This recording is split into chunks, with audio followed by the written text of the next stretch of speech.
A AstraZeneca anunciou nesta sexta-feira que vai estudar a possibilidade de combinar sua vacina experimental contra a Covid-19 com a Sputnik V, desenvolvida pelo Instituto Gamaleya, na Rússia. Sobre essa possível união de laboratórios, recebemos aqui no Jornal da Manhã, segunda edição, o infectologista do Hospital Emílio Ribas, Jamal Suleiman. Doutor, bom dia e muito bem-vindo. Bom dia, Lívia. Bom dia aos telespectadores. Bom, doutor, então temos essa novidade na manhã de hoje. A AstraZeneca disse que está explorando maneiras de entender se duas vacinas podem ser combinadas com sucesso. Então, qual que é a intenção dessa junção, doutor? Seria aumentar a eficácia da imunização? Sim, porque ambas usam vetores de vírus, que é o adenovírus. Uma usa o adenovírus humano e outra usa um adenovírus de primatas não humanos. Então, essa combinação de vacina, que usa fundamentalmente a estratégia semelhante, a diferença em relação ao genótipo desses vírus. Os vírus são adenovírus. Um infecta primatas não humanos e outro infecta primatas humanos. Então, a ideia é fazer com que, quando você usa uma estratégia de uma associada à estratégia de outra, você aumente a eficácia desse processo. Esse racional teórico ele é bastante interessante. A gente precisa sempre lembrar que, com base nessas novas tecnologias de montagem de produtos para tratar pessoas ou para imunizar pessoas, a gente consegue dar passos mais rápidos nas estratégias. Mas ainda assim, no meio do caminho, a gente vai descobrindo novos caminhos, né? Novas rotas para aumentar a eficácia disso. Então, a ideia nesse primeiro momento é exatamente essa, aumentar a eficácia.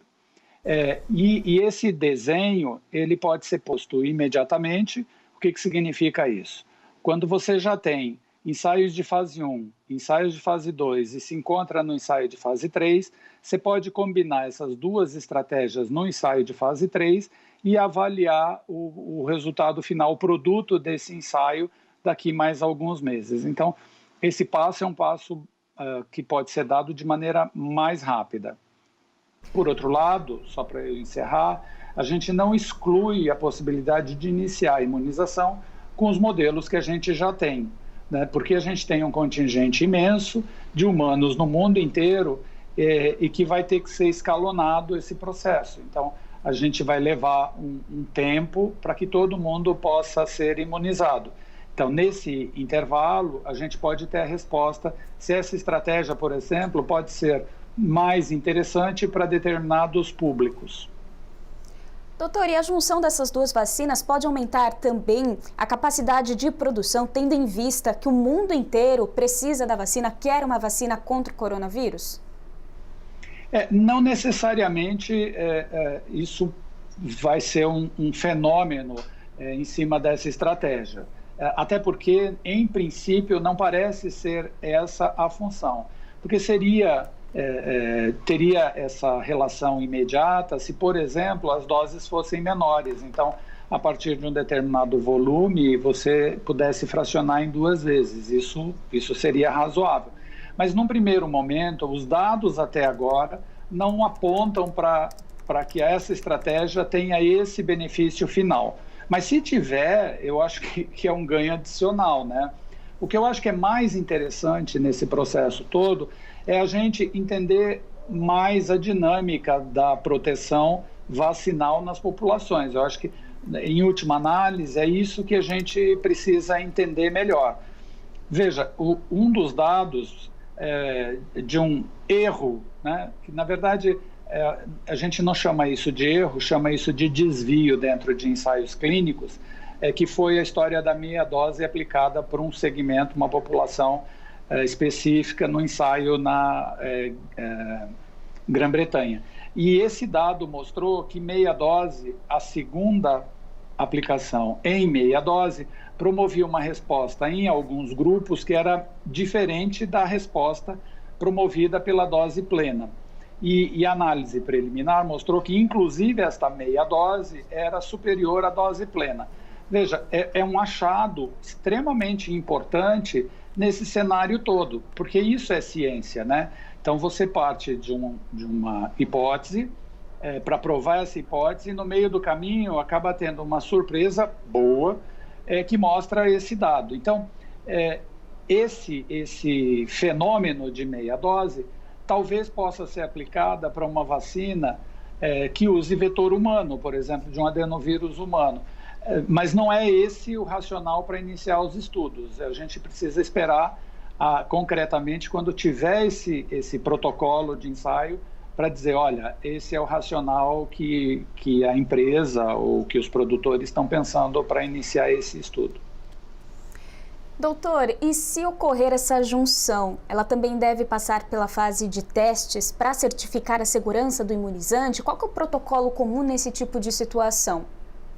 É exatamente o mesmo. O que a gente parte de um degrau acima, essa é a diferença.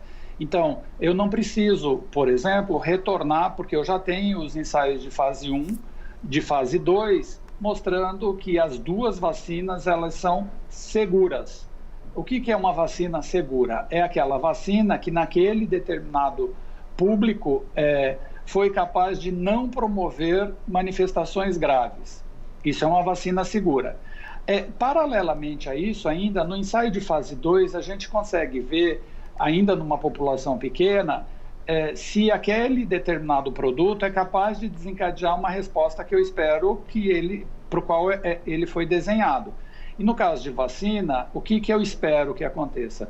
Que quando eu aplico aquele determinado produto, eu consiga desencadear uma resposta de produção de substâncias que, em tese, devem proteger a pessoa, que são chamados anticorpos. E eles são anticorpos que, mais especificamente, neutralizantes. Então, eles são capazes, sim, além de serem produzidos, são capazes de ou mudar o curso da doença, significa reduzir a morbidade ou a mortalidade, a gravidade da doença, ou que seja capaz de bloquear a infecção ou de bloquear a evolução para a doença. Então, você tem esses três cenários.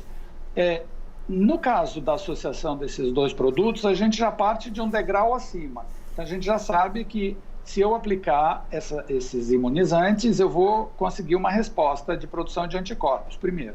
Segundo, que eu não vou produzir uma situação pior do que a doença.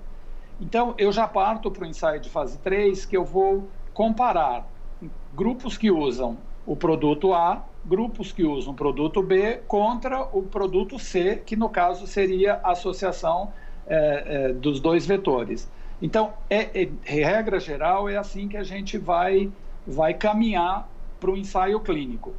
Você já não tem mais placebo nessa história, porque não interessa mais esse momento. O que a gente vai estabelecer é se essa associação é melhor do que ele isoladamente. E aí segue o rito comum a todos os outros produtos. Eu preciso documentar de que essa estratégia é melhor, e aí eu apresento às agências regulatórias e segue o curso. Se provar que isso é verdadeiro, as agências regulatórias vão reconhecer isso como verdadeiro e passam a recomendar. Então, o rito é o mesmo. A diferença aqui é que eu já saio de um degrau para frente. Então, eu não preciso retroceder para mostrar que esta associação é uma associação insegura, porque esse dado eu já tenho. Doutor, e os cientistas russos acreditam que a combinação dessas duas vacinas pode aumentar a eficácia dos imunizantes? O senhor também já explicou e falou inclusive sobre a questão das doses, que a AstraZeneca está sendo administrada para ser aplicada em 2 doses. Se ocorrer a junção entre essas duas vacinas e, de fato, tiver um aumento de eficácia dos imunizantes, existe a possibilidade dessa vacina ser ministrada em apenas 1 dose? Isso a gente vai ter que ver com base no ensaio clínico a ser desenhado para responder essa pergunta. Em princípio, o uso dos 2 vetores não exclui a possibilidade de você aplicar em 2 vezes. Em princípio, não é para isso. Em princípio, usar 2 vetores fazendo uma primeira dose com vetor de primata humano, por exemplo, e uma segunda dose de primata não humano. essa ordem, ela não está desenhada porque a gente ainda não teve acesso. O que a gente tem até esse momento, e isso é divulgado pelas duas empresas, é um projeto de que eles estão interessados em dar esse tipo de resposta, mas o projeto propriamente dito, ele não está publicado, então a gente não tem como saber como é que ele vai ser desenhado. Mas eu, de qualquer forma, até porque, só para você saber, eu vivo muito esse processo e eu já tive 2 auditorias do Federal Drug Administration aqui no Brasil em cima de ensaios clínicos. Então, essa estratégia de ensaio clínico é um campo em que eu circulo com relativa tranquilidade. Então, uma vez desenhado, a gente vai poder saber como que esse processo seguirá.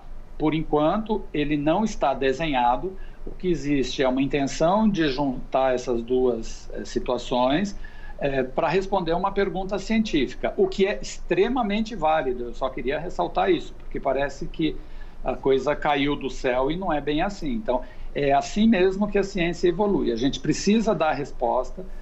A ciência não evolui com certezas, ela só evolui com dúvidas. Então, a gente tem uma dúvida, precisa responder ela, e é assim que deve ser. E uma vez respondido, aí sim, se isso for benéfico, obviamente, esse benefício é para todo mundo, não pode ser para um segmento específico da população. Dizem que o mundo é movido pelas perguntas e não pelas respostas.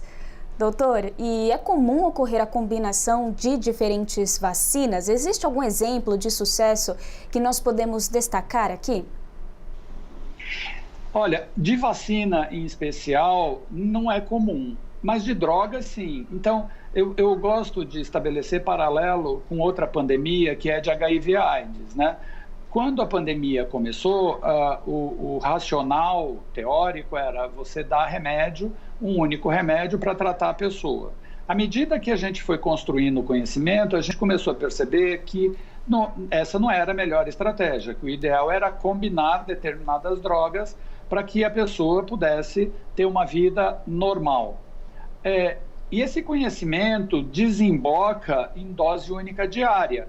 E o que significa isso? O indivíduo que antes tomava 12, 15, 20 comprimidos passou a tomar um único comprimido associado que inclui algumas drogas que são do mesmo grupo, inclusive. Coisa que no começo da pandemia de HIV/AIDS, isso não era um racional teórico razoável.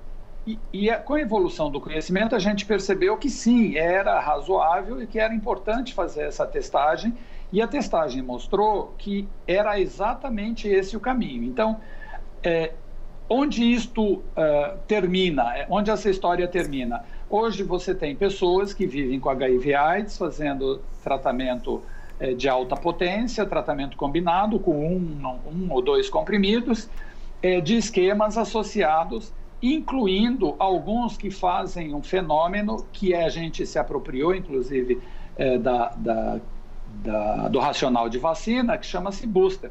Booster significa algo que você adiciona para melhorar a performance daquilo que você está querendo fazer. Então, nesse caso, a associação é para melhorar a performance ou de um ou de outro. Se isto é bom para todo mundo, essa é outra pergunta. Né? A gente tem dito que, felizmente, a gente vai ter vários produtos vacinais. Algumas pessoas me perguntam, e aí, doutor, o senhor vai receber? Eu estou na fila já tirei até a camisa para receber. A primeira que vier e que eu tiver contemplado, eu não tenho dúvida de que eu vou tomar por vários motivos. Porque, primeiro, eu acredito piamente que vacinas salvam a humanidade. Não é a de corona, todas. Não tem vacina ruim, só tem vacina boa. Ela dá proteção de 100%, as vacinas, de maneira geral, dão de 100%, as vacinas não dão proteção de 100%, isso é fato. Mas a infecção pega todo mundo. Então, se tem uma vacina com proteção de 70%, a chance de eu não ter doença é de 70%. Já estou no lucro, né? Isto com base nos ensaios. E se eu ou o meu parceiro, né, da sociedade receber a vacina, se ele não tiver infecção, eu estou protegido, porque ele tomou vacina. Então, a gente não vive sozinho. Isso é um elo da cadeia que é fundamental que a gente preserve. Então, hoje, essa estratégia de juntar 2 produtos, e eu só quero lembrar que muito provavelmente não vai ser a única estratégia, porque como a gente tem vacinas com vários vetores, muito provavelmente tem um contingente, graças a Deus, porque todos nós somos diferentes. Então, nesse cenário, por exemplo, pode ter pessoas com 80 anos ou mais que não respondam com vacinas que não usem um vetor de adenovírus humano. E aí eu preciso usar para essa população vetores de primatas, de macacos. Ou não, que eu preciso usar para essa população vacinas com vírus atenuado ou inativo, enfim. Então, esses desenhos, eles vão ser melhor conhecidos à medida que o conhecimento for construído. A gente ainda não tem, esse mês completa 1 ano de conhecimento desse vírus. Até então, a gente não o conhecia como vírus que pudesse afetar humanos, né? Então, são coisas que a gente precisa ter um pouco de paciência, um pouco de resiliência para dar essa resposta. Neste momento, esta estratégia é mais uma no cenário científico para poder responder perguntas cuja resposta nós ainda não temos. Nós conversamos com o Jamal Suleiman, infectologista do Hospital Emílio Ribas. Doutor, muito obrigado pela entrevista. Bom dia, bom trabalho. Igualmente.